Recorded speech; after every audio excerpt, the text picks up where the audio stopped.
All right, so that's the diagnosis of the diagramming of the conversation a little bit. So let's talk about planning a conversation. Am I just a type A crazy person here? I like to plan for conversations because I want to make a good use of my time. I want to make good use of your time. If we're going to have a conversation, I want us to know our expectations ahead of time, have talked about them, have planned it. I talked to a manager one time who said his boss would never say yes when he came in to say, "Can I talk to you?" His boss would always send him away for 15 minutes. So the boss would always say, "I'm busy with something." Do you know why the boss did that? Was he just trying to be a jerk? Was he just trying to be inaccessible? Well, he wanted that employee to go think about what it was they wanted to talk about. He wanted them to be prepared, and he wanted to be prepared. Have you ever done that? Walk past somebody, "Oh, Lana, I wanted to talk to you about this." I'm not prepared, you're not prepared. We could both take a whole lot of time, and it could turn into a difficult conversation if it was a tough topic, right? If we're not prepared, if we haven't planned for it. So he would always say, "You know what, I'm just in the middle of something," and you probably are. That probably is the truth, right? Anybody sit there with nothing to do? Golly, I wish somebody would come by and talk to me. No, you're always in the middle of something. Let me, because my brain is here, let me finish that. 15 minutes, half hour, whatever it is, and tell me, what do you want me to prepare for when we talk? Well, I want to talk about that spreadsheet we were working on. Great, no problem, I'll bring it with me. And if they say, "Well, I just really wanted to cover this and think about that a little bit," and okay, well, you know what, you got 15 minutes to figure that out a little clearer.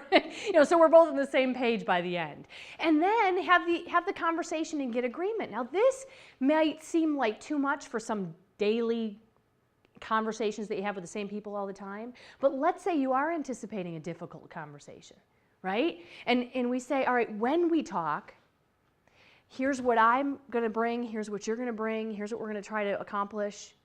Now that might seem a little much if you're not a planning sort of person, but if you do that in a conversation you expect to be difficult, and they start saying, "No, I'm not going to do that, and you're not going to do that, and no, I need you to do that," well, at least you know it's coming.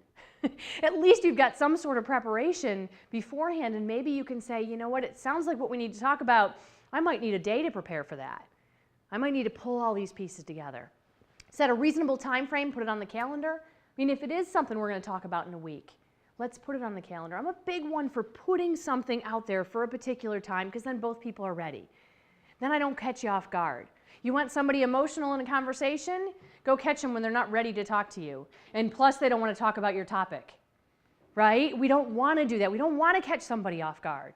We want to save people. If I know I'm going to frustrate Nikki with what I'm saying, by all means, let me give her some warning. Let me let her prep. Let me get her in a comfortable position. Now I just want to slap her upside the head with it and see how she handles it. There are people who like to do that, but you know what? They probably also like the difficult conversations as well, which I prefer to have ones that end with a good result. And schedule a follow-up conversation at the end if it's important to you or to them. So if they don't think the conversation's done but you do, some people need to talk about things a lot. Well, you know what, I'm done today, but if you need, let's talk about it again. Gives them some time to process. What you're trying to do in a difficult conversation is help that person to be okay with it and help you to be okay with it. You're talking about people, so it's not just the mechanics or the details of what you're talking about.